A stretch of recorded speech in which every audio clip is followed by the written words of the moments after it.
Itu ada beberapa alternatif kalau memang. Kapolri Jenderal Polisi Badrudin Haiti mengakui sulit memotong aliran dana jaringan teroris pimpinan Santoso. Lantaran jaringan teroris yang paling dicari di Indonesia ini bersembunyi di hutan yang luasnya mencapai 60 km di wilayah Poso, Sulawesi Tengah. Karena itu jaringan teroris pimpinan Santoso mudah mendapat pasokan senjata. Dalam hal aksi baku tembak di dalam hutan, kerap mereka mudah menghilang. Menurut Kapolri, keberadaan Santoso CS yang tinggal 30 hingga 40 orang lagi di hutan itu terdeteksi sejak 2007. Sebelumnya mereka berada di tengah-tengah masyarakat, sekarang mereka mengubah strategi dengan bersembunyi di hutan. Kapolri mencurigai negara Islam Irak dan Suriah atau ISIS menjadi penyuplai dana untuk jaringan Santoso ini. Selain dari ISIS, diduga donatur dari dalam negeri juga ikut mendukung operasional jaringan Santoso. Penyuplai dana Pak dari asing atau dari mana kita?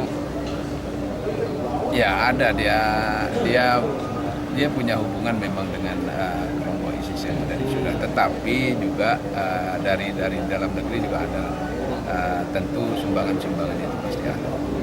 Kalau dalam bentuk apa Pak? Gimana senjata itu dari mana Pak? Itu Pak memutus aliran dana ke Santoso ini. Kan mereka di hutan, kalau nggak disuplai logistik mereka tidak ada. Ya kita kan juga nggak bisa melihat hutan itu kan bisa dari mana-mana bisa masuk, gitu. Karena orang yang mencari kayu, orang yang cari ke hutan kan kita juga tidak bisa kontrol satu persatu. Beberapa waktu sejumlah aksi baku tembak antara jaringan teroris pimpinan Santoso dengan Densus 88 anti teror Mabes Polri dibantu Brimob Polda Sulawesi Tengah terjadi di Poso. Dalam baku tembak tersebut menewaskan 2 orang, yakni 1 anggota Polri dan 1 dari pihak Santoso. Jaringan teroris ini diketahui memiliki donatur untuk membiayai operasionalnya.